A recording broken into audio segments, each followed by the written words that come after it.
जय हिंद साथियों, कैसे हैं आप सभी लोग। आशा करती हूँ अच्छे होंगे। मेरे चैनल काजल ब्लॉग्स में आप सभी लोगों का हार्दिक स्वागत है। कैसे हैं आप सभी लोग, कमेंट सेशन में जरूर बताना, ठीक है। तो दोस्तों, मतलब एसएससी जीडी के लिए कौन कौन सी बुक पढ़े हैं ये तो ऑब्वियसली मैंने आपको बताया था ना, लेकिन कुछ लोगों को वीडियो शायद मिल नहीं पा रही। उसी की वजह से कुछ लोग कह रहे हैं कि दीदी हमें बुक बता दीजिए, तो मैं इस वीडियो के माध्यम से आपको बुक बताने जा रही हूँ। इतनी सारी बुक देख रहे हैं ना, ये आप ही के लिए है, ठीक है। जैसे कि मैथ, अभी फिलहाल मैथ की बुक मेरे पास नहीं है, बाकी ये सारी सब्जेक्ट की बुक मेरे पास है, ठीक है। तो मैथ के लिए बुक लिख देती हूँ। अगर आपके पास एसडी यादव है तो आप एसडी यादव कर लीजिए, ठीक है। एसडी यादव।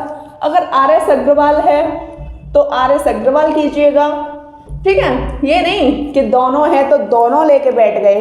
एग्जाम आपका जनवरी में हो जाएगा, एग्जाम डेट भी आ गई है ना। तो रीजनिंग के लिए कौन सी किताब पढ़ें ये बता देते हैं। रीजनिंग के लिए पीयूष वार्ष्णेय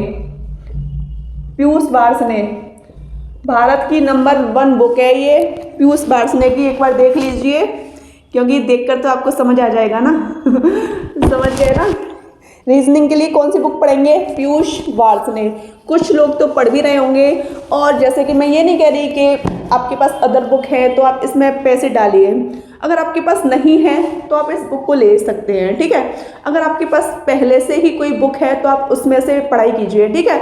और जो भी आप प्रैक्टिस सेट लगा रहे हैं उसमें अपने आप को देखते जाइए कि मतलब आपका जो स्कोर है वो कितना है, कहाँ आप गलती कर बैठे हैं। जहाँ आपकी गलती है उस चैप्टर को फिर से कीजिएगा, ठीक है। अब आप देख लीजिए हिंदी के लिए कौन सी बुक पढ़ें। हिंदी के लिए है राजपाल सिंह। कौन सी बुक है, राजपाल सिंह। काफ़ी अच्छी बुक है, बहुत कम एरर हैं, ठीक है। देख लीजिए, हिंदी के लिए राजपाल सिंह यूनिवर्सल की है ये बुक, यूनिवर्सल की है, ठीक है। यूनिवर्सल सारी बुक्स बता दूंगी, अच्छे से बता दूंगी, ठीक है। हिंदी हो गई। अब आपकी जीएस, जिसे आप सामान्य ज्ञान कहते हैं, जीके भी कहते हैं, ठीक है। तो जीएस के लिए ल्यूसेंट की बुक ज़्यादातर बच्चों के पास होती है, आपके पास भी होगी, मेरे पास भी है, ठीक है। ल्यूसेंट की बुक के सबसे ज़्यादा आपको पढ़ने हैं विवेदु। जब आप पढ़ लेंगे फिर उसके बाद आपको प्रैक्टिस सेट लगाने हैं, उसमें देखना है कि कौन सा पोर्शन उसमें ज़्यादा है। तो बस आपको ये करना है कि 2-2, 3-3 दिन का टारगेट रखना है। ये नहीं कि भूगोल ख़त्म करने में आपने 1 महीना ले लिया, एग्ज़ाम आ जाएगा, ठीक है। तो हमें टेंशन नहीं लेनी, बस डिवाइड करना है कि 2 दिन में मुझे आधा फिनिश करना है। हमें रटना नहीं है, हमें डेली पढ़ना है बस, ठीक। जीएस हो गई। अब इसे आप देख लीजिए, लूसेंट की बुक को देख लीजिए। लूसेंट की बुक आपकी ये है जीएस के लिए। जब आप इसे कर लेते हैं फिर आप ये जो हरी वाली बुक है आगे से फट गई है, ठीक है। तो यहाँ से आप देख लीजिए, ये लूसेंट की बहुविकल्पीय बुक है, काफ़ी अच्छी है। जब आप नीली वाली बुक को कर लेते हैं फिर आपके पास सबसे अच्छा ऑप्शन रहता है कि आप ग्रीन वाली बुक को कीजिएगा, ठीक है। अब आप देख लीजिए करेंट अफेयर के लिए स्पीडी की करेंट अफेयर आती है, देख लीजिए। ये है स्पीडी की करेंट अफेयर। इसमें से आपको पूरी नहीं पढ़नी, इम्पोर्टेंट जो, जैसे कि जो प्रचलन में क्या चला था, सबसे ज़्यादा क्या चला था, देश विदेश में सबसे ज़्यादा क्या चला था, ये सब कुछ पढ़ना है।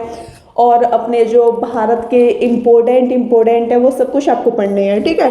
ये सारी बुक्स मैंने आपको बता दी हैं, और प्रैक्टिस सेट आप करते रहिए। काफ़ी अच्छे तरीके से प्रैक्टिस सेट लगाइए, बिल्कुल नर्वस होने की ज़रूरत नहीं है। आपको पता ही है कि आपका एग्ज़ाम में जो पेपर में प्रश्न आने वाले हैं, कितने प्रश्न आएंगे, 80 प्रश्न। एक प्रश्न कितने नंबर का है, 2 नंबर का है ना। तो 160 अंक का आपका पेपर है, 1/2 की नेगेटिव है। इतना तो आप जानते हैं। सिलेबस में 80 प्रश्न हैं, 160 अंक के हैं, एक प्रश्न 2 नंबर का है। और इसमें जो ड्यूरेशन है, ड्यूरेशन आपकी कितनी है, ड्यूरेशन है आपकी 1 घंटा, बोले तो 60 मिनट। समझ गए, ड्यूरेशन बहुत कम है। और सबसे ज़्यादा आप इन बुक्स पे ध्यान दीजिएगा। अगर आपको नहीं आता तो आप यूट्यूब का सहारा लीजिए, और बहुत से लोग तो कोचिंग क्लासेस भी ले रहे होंगे। बस इस बार आपको सिलेक्शन लेना है अपनों के लिए, अपने लिए, अपने अच्छे फ्यूचर के लिए। ठीक है, वीडियो कैसी लगी है मुझे कमेंट सेक्शन में बता देना। वीडियो अच्छी लगी हो तो चैनल को सब्सक्राइब कीजिए, लाइक कीजिए, शेयर कीजिए। जय हिंद।